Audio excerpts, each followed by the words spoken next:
नमस्कार। मेरा नाम कनुप्रिया शंकर पंडित है और आज ड्रामा सिंप्लीफाइड में मैं अपने प्रिय नाटक खड़िया का घेरा उसके बारे में बात करूंगी। नाटक मैंने 6 साल की उम्र से करना शुरू किया। जाहिर सी बात है कि ये काम मैंने खुद नहीं किया होगा, मेरे माता पिता ने मुझे मोटिवेट किया होगा या भेजा होगा कहीं। मैं पटना की हूँ और वहाँ रंगमंच बहुत किस्म किस्म का है और बहुत सुंदर तरीके से आज भी होता है। वो ज़माना डेफिनेटली हम सब कहते हैं कि वो ज़माना कोई और था। तो मेरे लिए नाटक की शुरुआत बाल रंगमंच से हुई और पहला नाटक जो मैंने किया वो एक तमिल कहानी पर आधारित था। उसके बाद मैंने कई मैथिली नाटक भी किए, कई बार मराठी नाटक जो हिंदी फिर हिंदी से मैथिली में अनुवादित होता था। तो इस तरह के कई, सिर्फ हिंदी ना करके हम लोग देश भर के या देश के बाहर के नाटकों को भी अनुदित करके किया करते थे। मैं तब तो बच्ची थी, फिर टीनेजर हुई, फिर यंग अडल्ट हुई और फिर गहन रुचि होने के कारण मैं लगातार फिर करती रही। इसी सिलसिले में खड़िया का घेरा नामक नाटक मेरे जीवन में आया। मैं दिल्ली में थी, मैंने दिल्ली में अपने ग्रेजुएशन और पोस्ट ग्रेजुएशन की पढ़ाई की है, थिएटर की पढ़ाई भी वहीं की है। तो दिल्ली में थी और मुझे मौका मिल गया खड़िया का घेरा में हिस्सा लेने का। ये नाटक कॉकेशियन चौक सर्कल का हिंदी अनुवाद है। इस नाटक को लिखा है विश्व प्रसिद्ध नाटककार बर्टोल्ट ब्रेख्त। ब्रेख्त एक जर्मन नाटककार थे। उनका जन्म 1898 में हुआ और एक जर्मन परिवार में माता पिता दोनों कैथलिक और प्रोटेस्टेंट का कॉम्बिनेशन हुआ करता था। उनका जीवन बहुत आसान नहीं था। विश्व युद्ध की पृष्ठभूमि, उसमें बड़ा होना, उसके बारे में लगातार एक तरह तरह के विचारों का आना, सुनना, फिर माता पिता का ये कहना कि भाई तुम्हें कुछ स्थायी काम करना चाहिए, इसके लिए उन्हें मेडिसिन की पढ़ाई करने के लिए भेजा गया और फिर वो एक मेडिकल ऑफिसर का इंटर्नशिप जैसा कुछ उसे कहते थे, मेडिकल ऑर्डरली का काम वो करने लगे एक अस्पताल में। और वहाँ वर्ल्ड वॉर 1 के जो पोस्ट वर्ल्ड वॉर 1 का जो पेन उन्होंने देखा, मिजरी देखा हॉस्पिटल में, तो उनके लिए युद्ध के बारे में उनके विचार बिल्कुल उन्हें वो ये मानने लगे और उनके लेखन में भी ये आया कि युद्ध मतलब ह्रास, और ये हम सभी जानते हैं आज भी ये हो रहा है। अब बात बर्टोल्ट ब्रेख्त और कॉकेशियन चौक सर्कल की मैं करती हूँ। मैं उस नाटक के बारे में आप लोगों को बताना चाहूँगी। तो ये नाटक ब्रेख्त ने पहली बार इस नाटक का मंचन करवाया अमेरिका में, मिनेसोटा में एक स्टूडेंट प्रोडक्शन था जिसमें इस नाटक का मंचन हुआ। तो ब्रेख्त ने पहली बार इस नाटक का मंचन करवाया अमेरिका में, मिनेसोटा में ये स्टूडेंट प्रोडक्शन था और इन्होंने ये कुछ सालों से ये लिख रहे थे और फाइनली इसका पहला मंचन अमेरिका में हुआ। जर्मन प्लेराइट, अमेरिका में मंचन, मतलब आप इस नाटककार के आप एक्टिविटीज़ को देखिए, उनका आयाम देखिए, और ये आयाम उनके हर नाटकों में देखने को मिलता है। कॉकेशियन चौक सर्कल को एपिक थिएटर माना जाता है और ब्रेख्त के लिए थिएटर माध्यम था प्रहार करने का। थिएटर माध्यम था दर्शकों के ध्यान को इस बात पर आकर्षित करने का कि मुद्दा क्या है, मुश्किलें क्या हैं, परेशानी क्या है। वो सर्वहारा वर्ग की परेशानी को लेकर आते थे।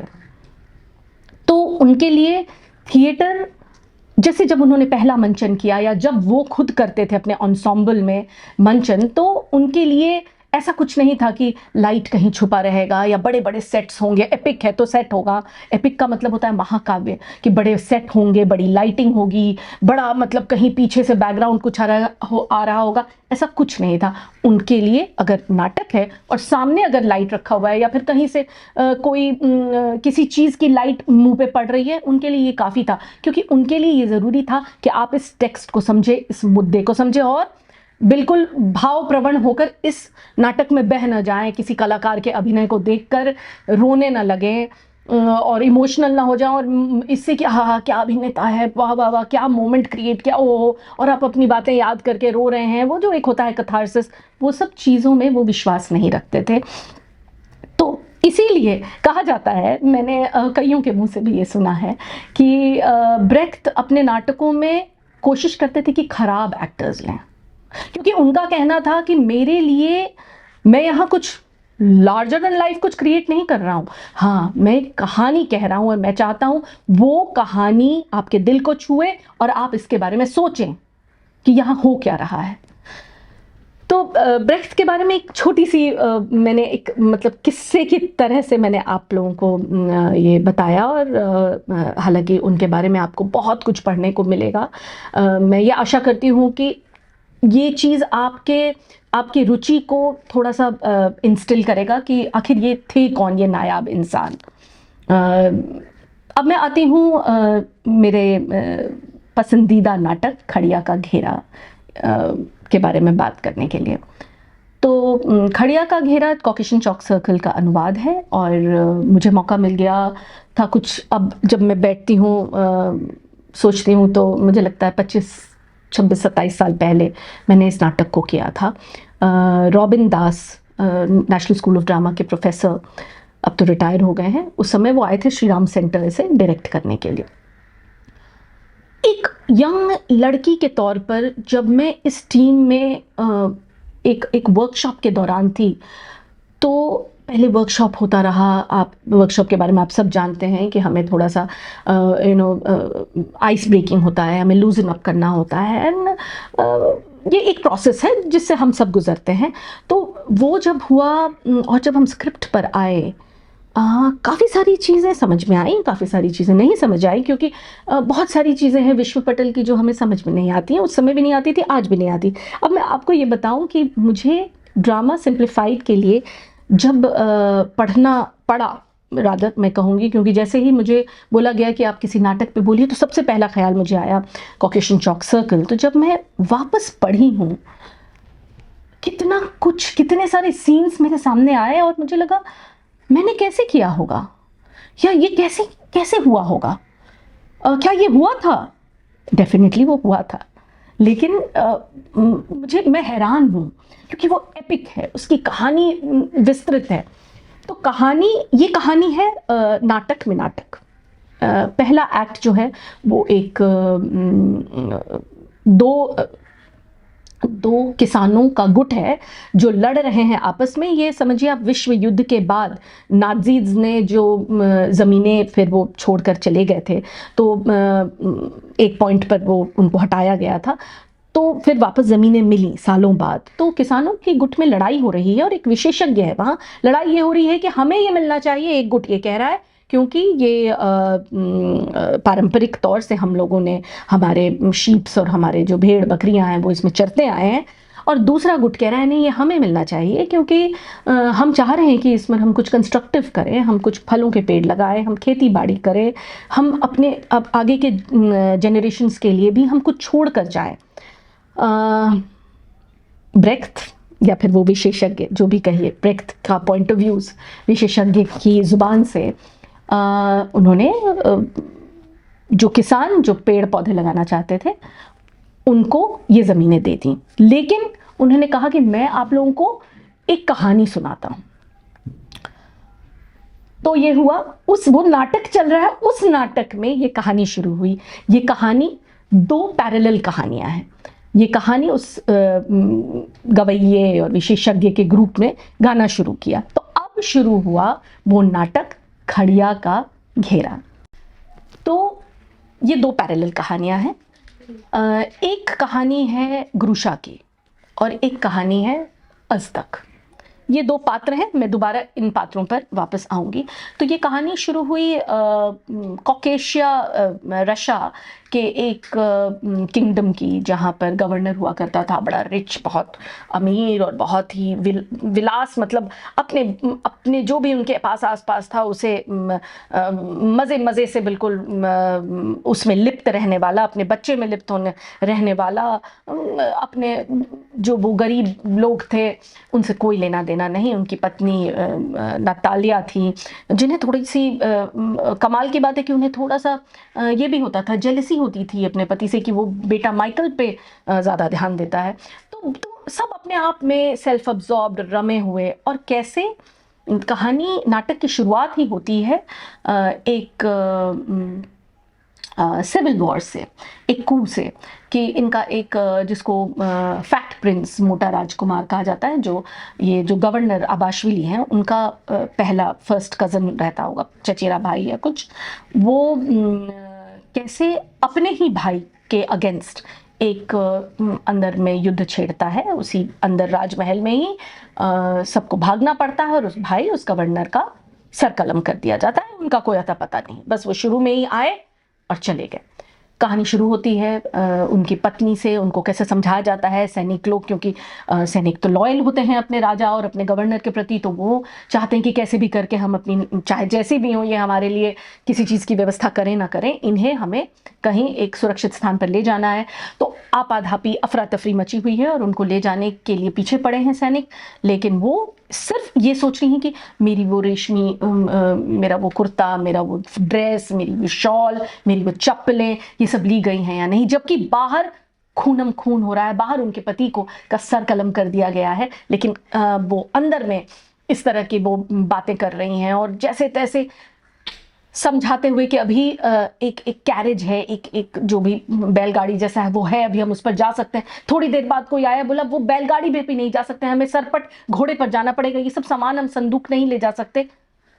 और वो छोटा बच्चा माइकल, जो कि आगे का उत्तराधिकारी होता, जिसके लिए गवर्नर और गवर्नर की वाइफ और पूरा राज्य बिल्कुल उस पर न्यौछावर रहता था, वो रानी या वो गवर्नर की बीवी को ये भी याद नहीं रहा, वो अपने सुनहरे रेशमी कपड़ों को ले जाने के चक्कर में अपने बच्चे को भूलकर चली गई। जब बच्चे को भूलकर चली गई तो जाहिर सी बात है कि अंदर राजमहल में बहुत सारी नौकरानियां थीं, बावर्चिनें थीं, सैनिक थे, बहुत लोग थे, सब भाग रहे हैं, सब अपना जान बचाना चाह रहे हैं।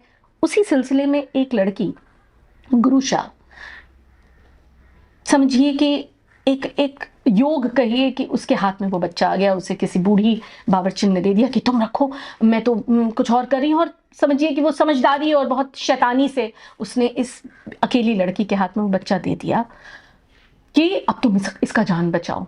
और पैरेलली एक कहानी चल रही है, गुरुशा को एक सैनिक, साइमन नाम का, जो उसे प्यार करता है, वो जो आज भी कई देशों में नियम है कि यंग जितने भी लोग होते हैं उनको सेना में भर्ती करना ही होता है, क्योंकि इतना ज़्यादा, इतनी युद्ध की परंपरा है कई देशों में कि उनको कुछ समय तक आपको सर्व करना है सेना में। भाग्य की बात है कि भारत में ऐसा नहीं है, आपको अपने चॉइस से सेना में जाना होता, लेकिन कई देशों में आज भी होता है। तो वो तो सेना में उसको जाना ही था, क्योंकि अब तो ये म्यूटिनी चल रहा है। तो वो इससे वादा करता है कि मैं तुमसे शादी करना चाहता हूँ अगर तुम्हें कबूल हो, और वो चला जाता है कि मैं वापस आऊँगा और तुम मेरा इंतज़ार करना। उसमें बहुत सुंदर एक गीत भी मुझे याद है, मैं गुरुशा का किरदार करती थी, और उसमें गाना है, मैं तुम्हारा इंतज़ार करूँगी साइमन शाशावा, हो साइमन शाशावा, तुम इत्मीनान से लड़ाई पे जाओ सिपाही, आह वो खूनी लड़ाई, वो कड़वी सच्चाई, जिससे हर कोई लौट कर नहीं आता। तो ये जो लाइनें हैं, ये कंपोज किया था संजय उपाध्याय जी ने इन लाइनों को, लेकिन ये लाइन अनुवादित है जो बहुत प्रसिद्ध लेखक कमलेश्वर जी के द्वारा। तो ये ब्रेख्त ने जर्मन में लिखा, उसे अंग्रेजी में अनुवाद किया, अंग्रेजी से हिंदी के अनुवाद को मैं आपको गाकर सुना रही थी। मैं थोड़ी सी, ब्रेख्त वैसे चाहते नहीं हैं कि आप भावनाओं में ज़्यादा बहें, लेकिन मैं भावना में बह गई थी एक कलाकार के तौर पर। खैर, तो अब क्या हुआ, साइमन ने वादा किया कि मैं आऊँगा। इसके बाद माइकल ग्रूशा के पास आ गया और अब ग्रूशा के पास कोई उपाय नहीं था, वो उस बच्चे को लेकर भाग निकली। हम बात एक ऐसे ऐसे रीजन, एक ऐसे एरिया की कर रहे हैं जहाँ स्नो होता है, जहाँ कड़कड़ाती ठंड होती है। फर वाले, अगर आप लोगों ने कभी देखा हो, फर वाले लोग कपड़े पहनते हैं, वो मतलब उनके लिए जीवन यापन बहुत कठिन है। हम ऐसे इलाके की बात कर रहे हैं। उस इलाके में भागती दौड़ती ग्रूशा अपनी जान कम, उस बच्चे की जान ज़्यादा बचाने के लिए भागती रही और किसी सराय में उसे मौका, थोड़े पैसे भी थे उसके पास, 3 गुना पैसे देकर वो सराय में रुकी, कई सारी मुश्किलें झेली। सराय में भी लोगों को पता चल गया कि अरे ये तो किसी अमीर का बच्चा है, ये इसका बच्चा नहीं है, ये तो लगता है बच्चा चुरा के आई है। इस तरह की बहुत सारी बातें हुई। कहीं ना कहीं ये भी कि औरतें ही औरतों पर ज़्यादा शक करती हैं, वो सब चीज़ें भी दर्शाई जाती हैं नाटक में। और वो देखिए, ये बहुत समय सापेक्ष है, हर जगह ये होता है। खैर, और इस तरह से वो चलते चलते सैनिकों पर भी उसने बीच में हमला बोला जब कोई माइकल को लेना चाहता था। तो ग्रूशा ने कहीं न कहीं एक माँ, जबकि वो तो बच्चा उसका अपना नहीं था, लेकिन एक माँ जब अपने बच्चे की बात आती है तो वो फिर कुछ नहीं देखती। यही ग्रूशा के साथ हुआ, जबकि बच्चा अबाशविली और नतालिया का था। खैर, अब वो चलते चलते चलते चलते पहुंच गई अपने भाई के घर। उसके भाई का घर एकदम घाटी में था। वो जैसे तैसे एक खाई पार करके, वो ऐसा था कि वो पुल अब टूटे तो तब टूटे, वो जैसे तैसे पार कर गई, बस उसे बचना था। और अपने भाई के घर पहुंची और थक के चूर थी। और जब वो वहां पहुंची तो उसको समझ आ गया कि उसका भाई तो, उसके लिए उसको कोई चिंता ही नहीं, क्योंकि वो तो अपनी पत्नी से डरता है। शायद उसने एक ऐसी महिला से शादी किया था जिसका सारा ज़मीन जायदाद और उसमें कुछ है लाइनें। उसके भाई का घर सुंदर घाटी में था। जब वो भाई के घर पहुंची, चूर चूर थी। मतलब बहुत अच्छा उसमें कि भाई के पास कुछ खेतों का चक था, उसके पास गाय थी, उसके पास बैल बछड़े सब थे। तो जब वो वहाँ पहुँचती है, उसे जब एहसास होता है कि ये मेरे भाई का नहीं है, शायद एक अमीर बीवी का है, तो वो एक दबा हुआ व्यक्ति था जो वो ग्रूशा को बोलता है कि ये जो बच्चा है, ये अगर ये जान जाएगी कि ये तुम्हारा नहीं है, या फिर तुम्हें शादी के बिना ये बच्चा हो गया है, तो वो बहुत नाराज़ होगी, वो तुम्हें निकाल देगी। तो मैं कह देता हूँ, क्या कहूँ। तो ग्रूशा ने कहा कि वो युद्ध पे गया हुआ है, उसे झूठ बोलना पड़ा। और इतनी मुश्किलों के बाद ग्रूशा बुखार में पड़ गई और उसे वहाँ रहना पड़ा अपने भाई के घर। जैसे तैसे वो वहाँ रही।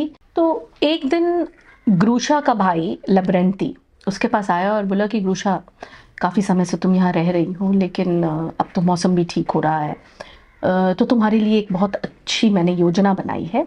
एक दूर में कहीं एक कोई बूढ़ा है जो बस मरने ही वाला है, उससे तुम्हारी शादी कर देते हैं और ये प्रॉब्लम भी सॉल्व हो जाएगा। तुम्हारे पास वो बस मरने ही वाला है, तो तुम्हें उसका घर, उसकी प्रॉपर्टी वगैरह मिल जाएगी, तुम आराम से बच्चे को पाल भी सकोगी।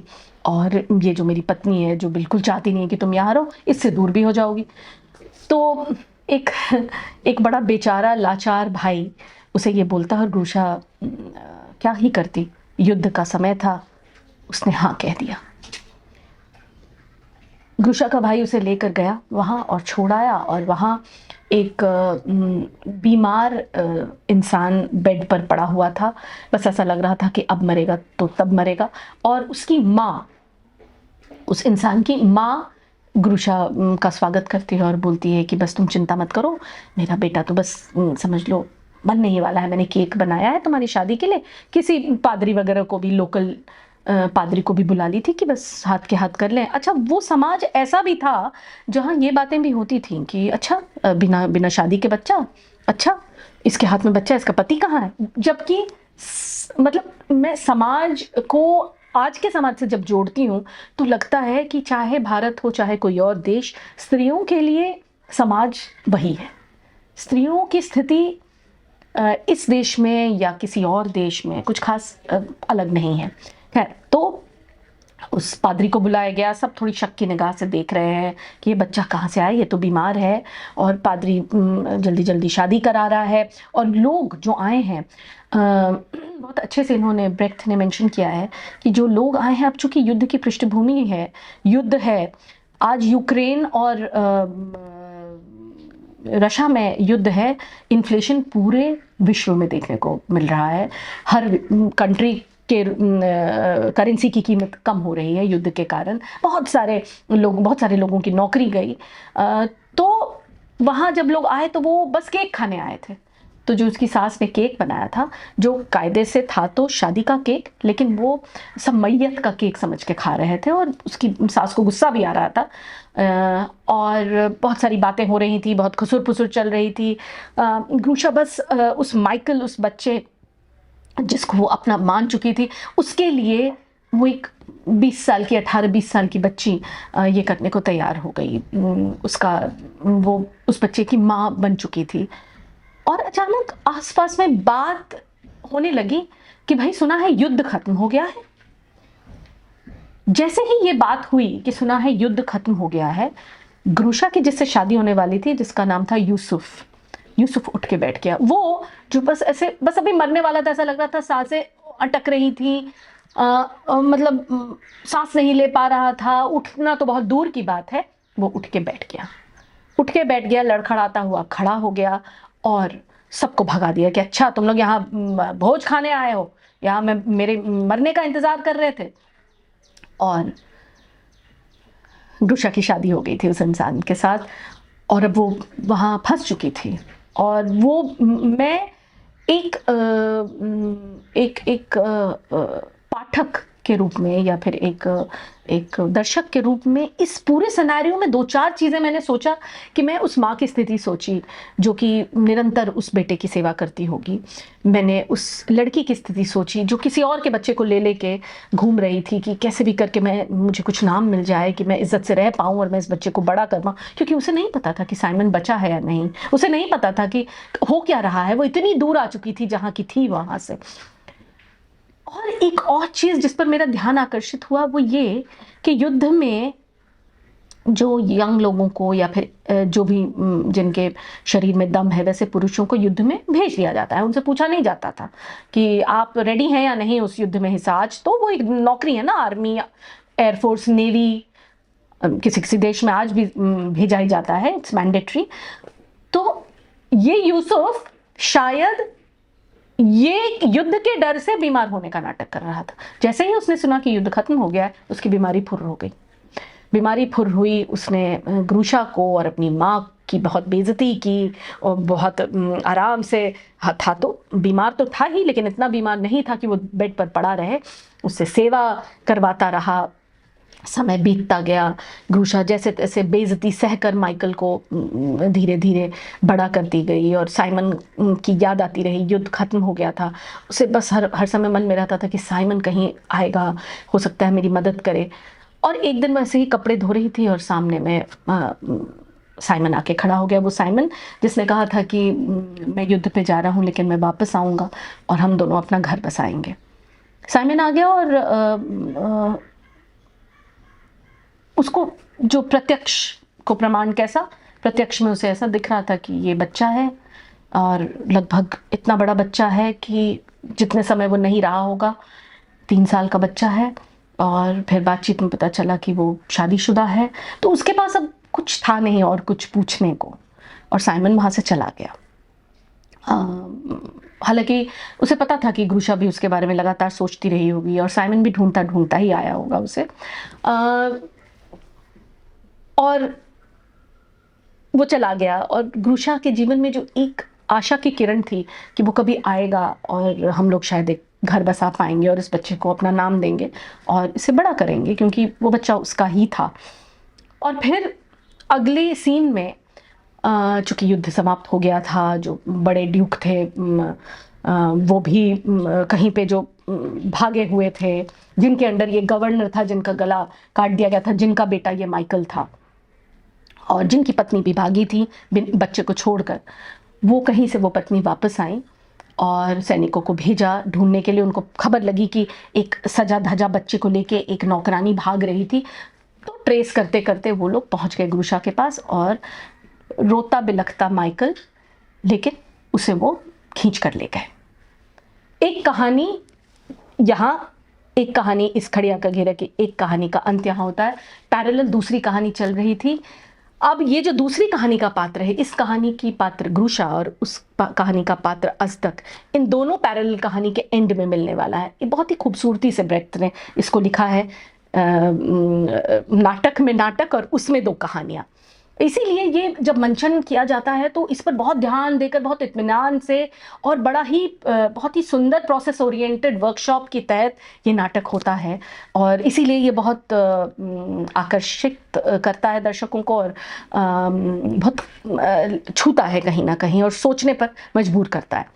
अब दूसरी कहानी थी अज़दक की। यहाँ जब लड़ाई में ये इधर सर कलम किया गया गवर्नर का, तब जो बड़े ड्यूक थे वो भी कहीं से भागे थे। ड्यूक भागते भागते उन्हें शरण मिला एक सरफिरे, एक पगले से एक इंसान जिसका नाम था अज़दक।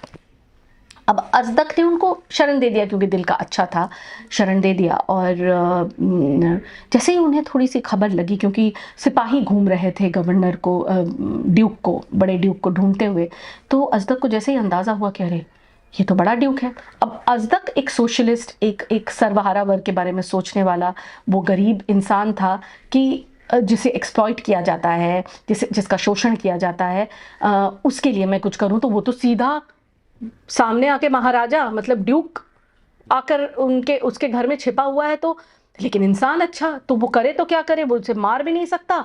लेकिन बोला आप जाइए, आप मेरे घर से निकलो, नहीं तो मैं भी आपको पकड़वा दूंगा।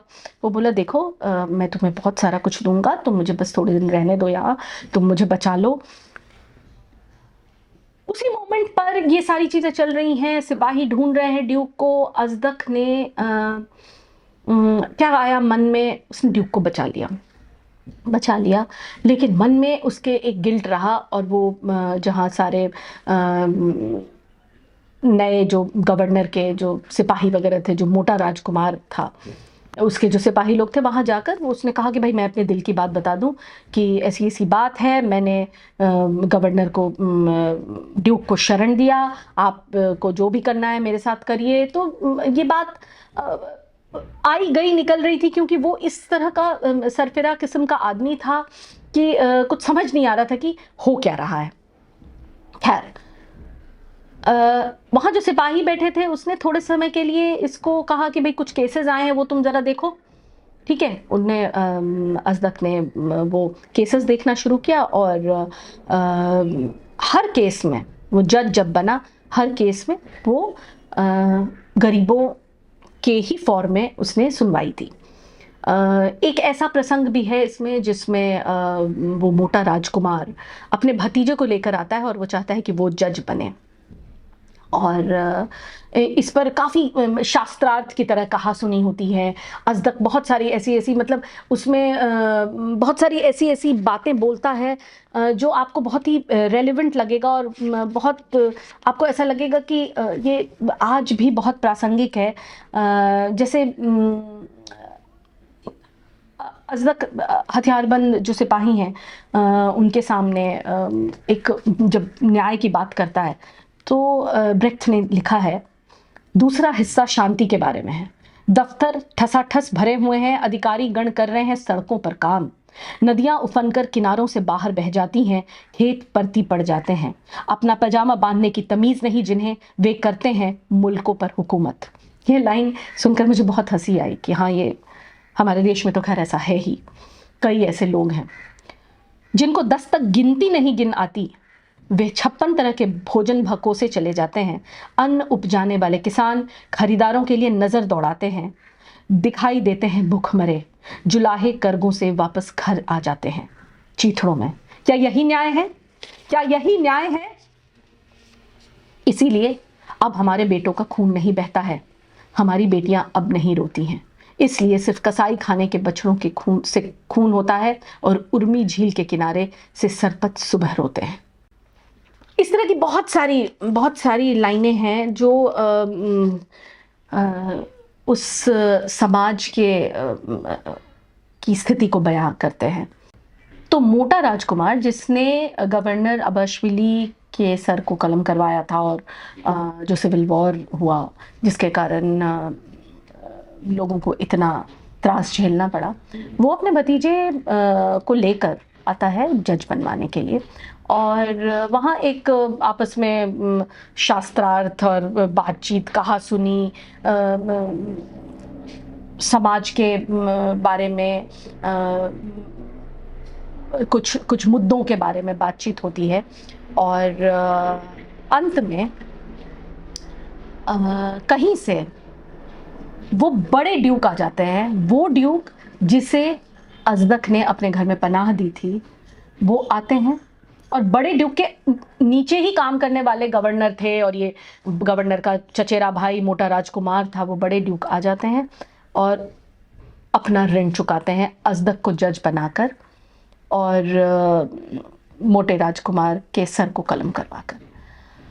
तो अब दो जो पैरेलल कहानियां चल रही थी ग्रूशा और अजदक की, वो यहाँ आके मिलती हैं कि ग्रूशा भागते भागते भागते कैसे भी करके माइकल को, कि माइकल मेरा बेटा है और उसकी कुछ कुछ ऐसी आदतें हैं और उसे ये खाने में पसंद है और मुझे पता है कि वो नहीं रह पाएगा उस तरीके से। एक माँ का जो हृदय होता है कि माँ से जब बच्चा छीन लिया जाता है तो वो कैसी तड़पती है, उस तड़प में वो है। और इधर नतालिया जो है, उनको ये कहा जाता है कि आपको राज्य का कुछ हिस्सा तभी मिलेगा जब आपके बेटे को मिलेगा, ये आपका नहीं है। तो कहीं ना कहीं वो उस बच्चे को पाने का कारण कुछ और होता है नतेला का। अजदक के पास कई सारे केसेस आते हैं, कई सारे केसेस को इससे पहले उसमें कई सारे ऐसे इंसिडेंट्स आए हैं जिसमें अलग अलग तरीके के केसेस को उसने बहुत ही हंस के और बहुत ही कुछ अजीबो गरीब तरीके से उसका एक हल निकाला और न्याय हमेशा ऐसे को ही दिया जो गरीब है, जिसके पास कुछ नहीं था। ये केस भी अजदक के पास आता है। अजदक ध्यान से देखता है दोनों पार्टी को, उस गवर्नर की बीवी को देखता है और इधर ग्रूशा को देखता है। अब ये बताना बहुत ज़रूरी होगा मेरे लिए कि इस तरह की कहानियाँ ऐसे नहीं हैं कि पहले एक माँ का बच्चा ले लिया गया है। और जातक कथाओं में बुद्ध के एक किसी जन्म में ये मेंशन्ड है कि दो माँओं के बीच में एक किसी माँ को वो बच्चा मिलता है। एक कहीं शायद किंग सोलोमन की कहानी में ये मेंशन्ड है कि दो माँओं के लिए कहा गया कि अच्छा ठीक है, आधा बच्चा, आधा काटते हैं, आधा आप लीजिए, आधा आप लीजिए। जो सच्ची माँ होती है बोलती नहीं काटो मत भाई, पूरा बच्चा उसी को दे दे। लेकिन यहाँ बात कुछ और रहा। यहाँ जो असली माँ है वो खुदगर से, इससे पहले जितनी भी कहानियां रही हैं, एक खड़िया का घेरा, चौक सर्कल नाम की एक चाइनीज नाटक जिससे ये प्रेरित है और जिसमें और भी चीज़ें ब्रेख्त ने ऐड किया है, जाहिर सी बात है। तो इस कहानी में बात हो रही है असली माँ और जो वो माँ जो थोड़े समय 4 साल 5 साल उस बच्चे को पाल पोस कर इतने विषम परिस्थिति में उसे प्रोटेक्ट की और बड़ा की, उसके लिए वो किस हद तक गई। एक बूढ़े इंसान से शादी किया उसने, तो उसके लिए यहाँ स्थिति जीने और मरने की थी। यहाँ उसके साथ साइमन भी था, उसके पक्ष में खड़ा ग्रूशा के। और अजदक ठोक बजा के ये जानना चाह रहा था कि आखिर ग्रूशा के मन में क्या स्वार्थ है जो उसे माइकल चाहिए। और वो क्योंकि यहाँ बात ये थी कि गवर्नर की वाइफ का असली बेटा है माइकल, तो बहुत सारी कहा सुनी हुई, बहुत सारी बातें हुई। ग्रूशा कई बार नाराज़ भी हो गई, कई बार उसने बहुत सारी ऐसी बातें भी बोली और अजदक ने भी उसे कुछ उल्टी पुल्टी बात बोली। ऐसा पूरे समय ऐसा लग रहा था कि अजदक तो असली माँ को ही देगा माइकल। फिर फाइनली उसने एक तरीका अपनाया। उसने कहा कि ये खड़िया लो, खड़िया मतलब चौक, इससे एक लाइन बनाइए और बच्चे को वहाँ खड़ा करिए और दोनों माएँ जो भी अपनी तरफ खींच लेगी बच्चा को, बच्चा उसका। खींचातानी शुरू हुई। जाहिर सी बात है, बच्चे को आप खींचोगे तो बच्चे को कंधे में दर्द होगा, हो सकता है हाथ टूट भी जाए, खिंच जाए। तो कुछ ही समय बाद घूषा ने छोड़ दिया, क्योंकि वो कष्ट देख नहीं पा रही थी, और बच्चा उस ओर चला गया। सब बहुत खुश हो गए कि चलो भाई, असली माँ के पास बच्चा चला गया। अजदक ने कहा नहीं, फिर से होगा, मैं फिर से करवाऊंगा। और उसने फिर से कराया और फिर खींचातानी शुरू हुई। बच्चा बिलख रहा होगा। जो असली माँ है वो पूरे ताकत से, पूरे शिद्दत से उसे खींच रही थी, और ग्रूशा ने फिर से अपनी पकड़ ढीली कर दी, और माइकल असली माँ के घेरे में चला गया। लेकिन फिर भी अजदक ने निर्णय उस परिस्थिति को देखते हुए जो हो रहा था उसके विपरीत लिया। और जज का डिसीजन तो खैर पूरे विश्व में ही फाइनल होता है, उस ज़माने में भी था। जज मतलब वो जो उस कुर्सी पर बैठा है, उसकी बात को कोई नकार नहीं सकता। उसने कहा कि आज की तारीख में एक माँ, चाहे वो जन्म देने वाली ही माँ क्यों ना हो, अगर उसे उस बच्चे का कष्ट नहीं दिख रहा है, उस समय भी वो जब भागी तो उसे याद नहीं रहा कि बच्चे को कहाँ छोड़ी, और इस धाय माँ ने उस बच्चे को उठाया और विषम परिस्थितियों में उसे पाला। और आज भी मैंने उसकी आंखों में उस बच्चे के लिए ममता देखा है, ये देखा है कि उसे कष्ट ना हो। तो ये बच्चा तो इस गरीब लड़की घूषा को ही जाएगा। ये एक बहुत बड़ा निर्णय था उस वर्ग के लिए। और यहाँ तक कि जज के पास कुछ कागज़ पड़े थे किसी और के तलाक के, उसमें घूषा का भी तलाक का कागज़ था, उसने उस पर भी साइन कर दिया। और बहुत ही खूबसूरत तरीके से, मतलब ऑडियंस के लिए, घूषा का उस यूसुफ, उस बूढ़े बदमाश और ख़तरनाक इंसान से तलाक हुआ, और वो मुक्त हो गई साइमन से शादी करने को। तो ये है कहानी खड़िया का घेरा। और इस कहानी के जो पैरेलल मिलते जुलते बहुत सारी कहानियाँ आपको, जैसा कि मैंने पहले भी बोला, बहुत मिल जातक में भी है, बहुत सारी ऐसी कहानियाँ आपको मिलेंगी। लेकिन हर बार असली माँ की पहचान की बात होती है कि वो जो असली माँ है, बच्चा तो उसके पास जाना चाहिए। लेकिन यहाँ बात प्रेम की हो रही है। यहाँ बात एक जेन्युइन, एक सहजता की हो रही है। ये नहीं कि आप मेरे पेट से निकले हैं तो मैं आपको चाहे जैसे भी आपको मैं ट्रीट करूं, आप मेरे बच्चे हैं और आप मेरे, नहीं, ऐसा कुछ नहीं है। बात अपनापन के और प्रेम की हो रही थी यहाँ। और अब इसको मैं उस समय आपको, मैं दर्शकों में कैसे बताऊं कि उस समय जब मैंने इस नाटक को किया था, मैं इस बात का लिंक नहीं जोड़ पाई। लेकिन अब जब मैं पढ़ रही थी पिछले 4 दिनों से, तो मैंने इसका ये नाटक मेरे लिए एक पूरा राउंड सर्कल बन गया। कैसे? कहानी की शुरुआत हुई 2 गांवों की लड़ाई से। एक पारंपरिक तरीके के लोग ये बोल रहे थे कि हमारे तो भेड़ बकरी यहाँ चरते थे, इसलिए परंपरा कहती है कि ये लैंड हमारा है, ये ज़मीन हमारी है। दूसरे कह रहे थे कि हम इसको उर्वर भूमि बनाएंगे, हम इस पर पेड़ पौधे लगाएंगे, हम इसको फल लगाएंगे, और हम मतलब ये कल्याण होगा। परंपरा रूढ़ी को तोड़ने की बात को यहाँ जोड़ा गया है कि पारंपरिक तरीके से सोचिए तो हाँ भाई अच्छा है, बुरा है, तुम्हारी माँ, अपने बच्चे को ले जाओ। अब बच्चे को तुम कैसे पालते हो इससे हमें कोई लेना देना नहीं। लेकिन अजदक जो जज थे, जो भी सरफिरे तो थे ही, उन्होंने बहुत ध्यान से सोच समझ के ऐसा जतन, ऐसा युगत लगाया कि जस्ट सिर्फ इसलिए कि वो परंपरा है, हमें उस पर नहीं चलना है। हमें इसलिए चलना है कि किसी का कल्याण हो, समाज में कहीं समरसता आए। तो ये है वो कहानी। और मुझे अभी भी याद है कि इस नाटक को जब हमने खेला तो रॉबिन दास, जो कि डिज़ाइन के लिए बहुत प्रसिद्ध माने जाते हैं, इस नाटक पे उन्होंने प्रॉप्स ज़रूर यूज़ किए। ऐसे प्रॉप्स जो मुझे अभी भी याद है, खाई पर जब मुझे चलना था तो एक मोटा रस्सी उसका उपयोग किया गया था। वो एक हमारा डिवाइस था कि हम खाई पर डगमगाते हुए चल रहे हैं, कि अगर ऑडियंस भी देख रही है कि अगर ये इधर से लुढ़की मतलब खाई में, तो वो एक अभिनेत्री के तौर पर मेरे लिए बड़ा एक बहुत इंटरेस्टिंग अनुभव था। लेकिन इतना बड़ा महाकाव्य एपिक को हमने फालतू के बिना किसी सेटिंग के, जो ब्रेख्त की असली पहचान है, हमने किया था। और ये बहुत इफ़ेक्टिव बन पड़ा था, लोगों को पसंद भी आया था। और आज भी मेरे जीवन में अगर कोई नाटक एक जलता हुआ कहीं दिया जैसा जल रहा होता है मेरे जीवन में, या फिर एक कमरे में जो नाइट लैम्प होता है, नाइट बल्ब उस तरीके से जल रहा होता है, तो वो यही नाटक है, खड़िया का घेरा।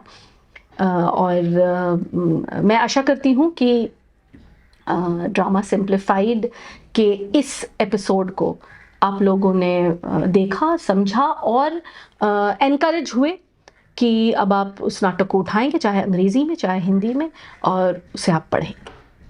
बहुत बहुत धन्यवाद।